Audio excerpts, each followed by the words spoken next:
What's up, my YouTube friends? Welcome to another episode of Questions from the Truck. This is number 10. Number 10, man. I got a lot of questions today, so we're just going to get right to the show.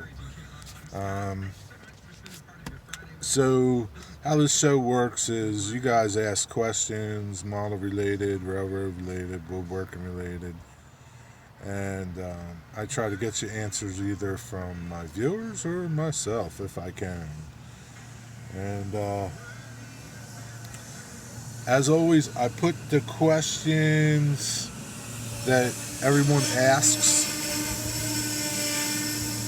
in the description below, and I encourage you, if you don't hang out for this entire video because I know it's going to be long, just go to the description, read over the questions, and if you can answer the questions, I appreciate it, and so do the people asking the questions. So without further ado, let me start it out. My first question comes from Georgia Sunbelt, Anthony over there. Anthony wants to know, installing bus line power, is it best to run power? There's a train coming by. Sorry. Anthony wants to know, is it best to run the power 360 degrees from the source or 180 degrees in either direction from the power source? So if you can answer Anthony's question, he would appreciate it, and so would I, because I don't know. I'm trying to pick out questions. Here we go. So Chuck, CDP 1965. Chuck wants to know, he's working on a rail yard, and he's using microengineering to do his yard ladder system. And he wants to know what's the best turnouts and ladders to use. And he's an HO guy. So if you can answer Chuck, let him know what. I'm not really familiar with this microengineering yard ladder system. I'll have to look it up and see what it's about. So let Chuck know what's the best turnouts to use. The next one is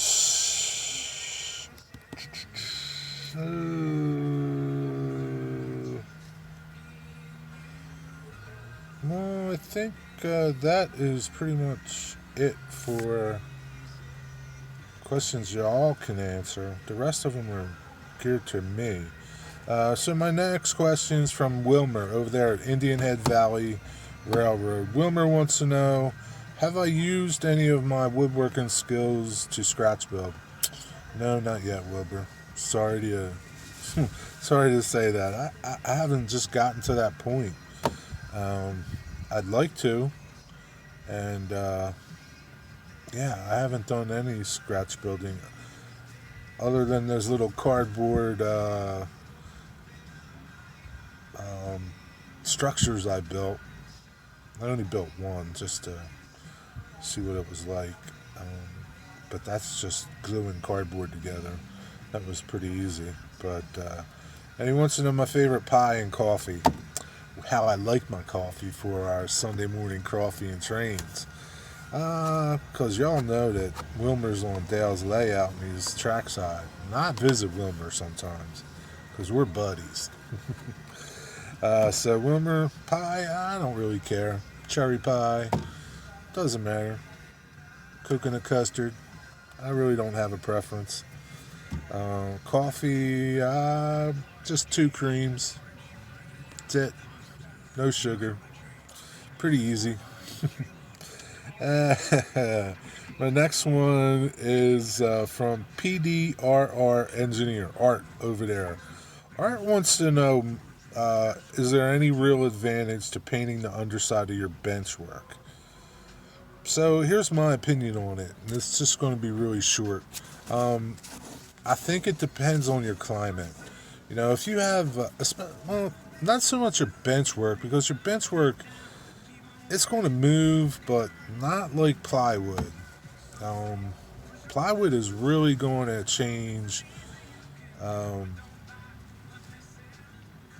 in your climate. You know, if you're in a up and down climate like we are here in Pennsylvania, and you're in the garage, and man, it's a good idea to paint all the surfaces of your plywood to keep it stable. That's just my opinion. And because I think over time, it's, you know, if you just do one side of it, it's still going to be able to absorb moisture from the air. Same thing with your wood.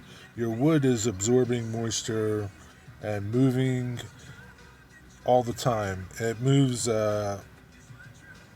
solid wood moves tangentially across the grain, not with the grain. So, you know, it's a good idea, yeah, to paint it. And especially if you live in a humid, changing climate and your shop isn't, well, not your shop, your space isn't a constant temperature. Good idea. Just my opinion. Thank you, Art. Um, the next question comes from Dunk Customs. Dunk wants to know any tips on spray painting. No, not really, man. I hate spray painting. Just light coats, keep far away, and do proper prep. Uh, Finishing, I can't stand finishing, but it's a necessary evil. So that's my tip to you. Uh, Light coats, good prep, and follow the directions on whatever you're using. You know, hope that answers your question. Pretty obvious, I would think, but my next one is let's see.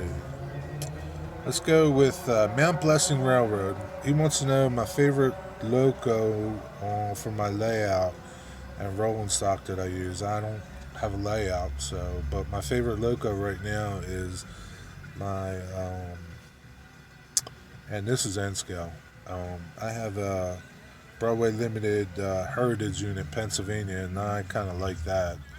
And rolling stock, don't really have a preference right now. I kind of like hoppers and center beam cars. I don't know, just what I like right now. Thanks for that question. My next one's Joey Bucksack. Joey wants to know my favorite joinery for box projects. Uh, Small box projects, miter joints. I just like them. Yeah, they're kind of fragile, but I've never had a problem with them.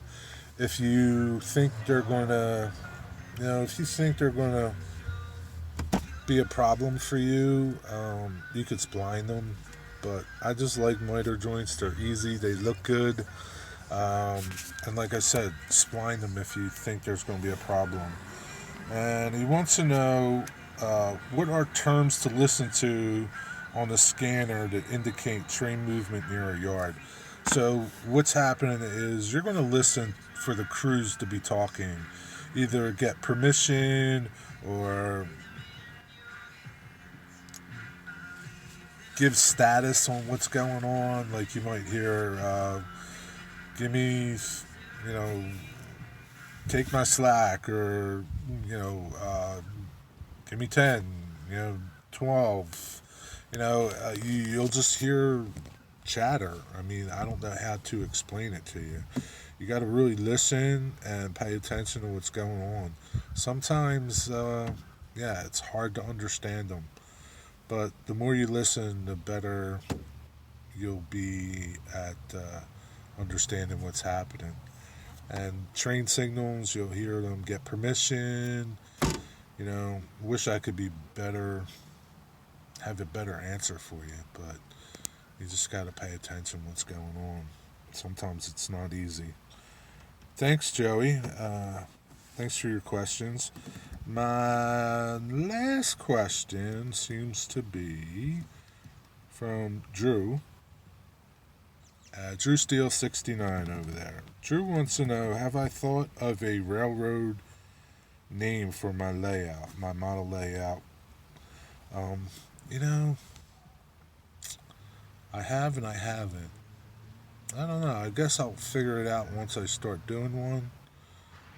But I want to do, I want one because it's pretty cool. All you guys have, like, logos and all for your railroads. I think that will be cool to do. I look forward to doing that. So I haven't really thought of one. And error, probably modern, current. Um, Freelance, prototype, or proto lance. I don't know what proto lance is. Let me know what it is. Um, I, I think it's going to be freelance, just like I don't know, make up things. Maybe there'll be some things on there that I know, but I know that, I kind of like want a lumber yard, things that are, um, have meaning in my life, you know. I want a bakery because before all this, I was in the bakery business with my father, and my grandfather had a bakery, and so it's those three generations of bakeries. So I want a bakery, a big bakery, um, things like that. Things that are meaningful in my life, like that. Woodworking shop for what I do now, lumber yard, things like that.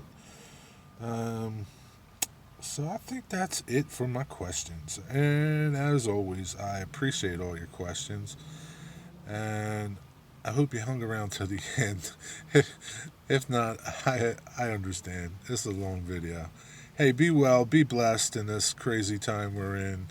Be safe. I hope you're all staying socially distanced apart.